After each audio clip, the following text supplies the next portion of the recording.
And இந்த grid வியூவில் பார்த்தீங்கன்னா இன்னொரு சம் இன்ட்ரெஸ்டிங் ஃபேக்ட் ஒன்று இருக்குது. அது என்னென்னா, இது கிரிட் வியூ கிளிக் பண்ணுங்கள். அண்ட் இதில் பார்த்தீங்கன்னா இந்த ஸ்மால் டேக் தெரியும். ஸோ இந்த ஸ்மால் டேக் உங்களுக்கு தெரியலனா உங்களுக்கு கிரிட் வியூவை ரைட் கிளிக் பண்ணுங்கள், ஷோ ஸ்மால் டேக். ஸோ உங்களுக்கு இந்த ஸ்மால் டேக் வெளியே எக்ஸ்டெண்ட் ஆகும். அண்ட் இதில் பார்த்தீங்கன்னா எனேபிள் பேஜிங்னு ஒன்று ஏரியா இருக்குது.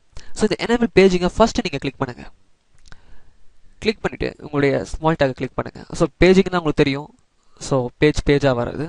ஸோ நான் என்ன பண்ண போகிறேன், என்னுடைய ஃபஸ்ட் பேஜில் வெறும் 10 டேட்டா மட்டும் தான் டிஸ்பிளே பண்ண போகிறேன். ஃபார் எக்ஸாம்பிள் நான் இதை ரிமூவ் பண்ணிவிட்டு இந்த ஃபைலை சேவ் பண்ணிவிட்டு நான் இதை ரன் பண்ணுறேன். இந்த பேஜை ஸ்டார்ட் வித் டிபக்கிங்.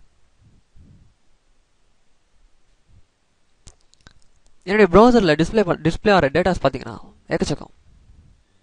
ஸோ என்னுடைய மவுஸ் நான் வந்து இதை ஸ்க்ரோல் டவுன் பண்ண வேண்டியது இருக்குது. ஸோ இவ்வளோ டேட்டா இருந்ததுன்னா என்னால் ஃப்ரண்ட் ஸ்க்ரீனில் என்னால் பார்க்க முடியல. ஸோ நான் இப்போ என்ன பண்ண போகிறேன், என்னுடைய ஃப்ரண்ட் ஸ்க்ரீனில் 10 டேட்டா தான் இருக்கணும்.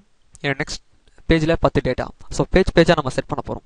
ஸோ கீழே வந்து எனக்கு நம்பர்ஸ் இருக்க போது first page, second page, third page choose பண்ணி நான் என்னுடைய பேஜஸை நான் பார்த்துக்க போகிறேன். ஸோ ஒரு பேஜஸையும் எப்படி நம்ம கிரியேட் பண்ணலாம் அப்படின்றத பார்க்கலாம். Just minimize it. இந்த ஸ்மால் டேக்கை கிளிக் பண்ணுங்கள், எனேபிள் பேஜிங்கை கிளிக் பண்ணுங்கள்.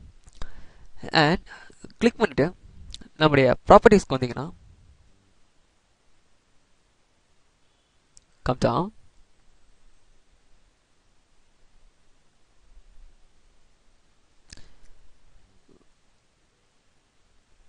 நம்முடைய பேஜ் செட்டிங்ஸை எக்ஸ்பேண்ட் பண்ணிங்கன்னா page button count 10, page size 10. So இதெல்லாம் டிஃபால்ட்டாக இருக்கிறது. அண்ட் இதை டிஃபால்ட்டாக விட்டுருங்க. அண்ட் இதை விட்டுறது மூலயமா நம்மளால் வந்து வெறும் 10 டேட்டாவை ஒரு பேஜில் காட்ட முடியும். ஜஸ்ட் என்னோட ஃபைலை சேவ் பண்ணிக்கிறேன். நான் என்ன பண்ணேன், ஜஸ்ட் இந்த ஸ்மார்ட் டேக் கிளிக் பண்ணி எனேபிள் பேஜிங் மட்டும் தான் கொடுத்துருக்கேன். என்னோட ஃபைலை சேவ் பண்ணிவிட்டு டீபக் ஸ்டார்ட் வித் டீபக்கிங். என்னுடைய ப்ரீவியஸ் இதை நான் க்ளோஸ் பண்ணிக்கிறேன். அண்ட் இது கீழே பார்த்தீங்கன்னா எனக்கு 10 பேஜஸ் வரைக்கும் வந்திருக்கு. ஏன்னா என்னுடைய டேபிளில் 100 டேட்டாஸ் இருக்குது. என்னோடய ஃபர்ஸ்ட் பேஜில் 10 ஐட்டம்ஸ் டிஸ்பிளே ஆகுது. என்னுடைய செகண்ட் பேஜுக்கு வரேன்,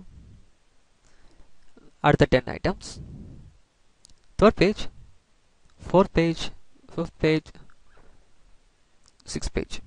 ஸோ இந்த மாதிரி பேஜிங்கை நம்மளால் கொடுக்க முடியும். ஸோ இது கொடுக்குறது மூலியமாக நம்மளால் ஈஸியாக டேட்டாஸை ஹேண்டில் பண்ண முடியும்.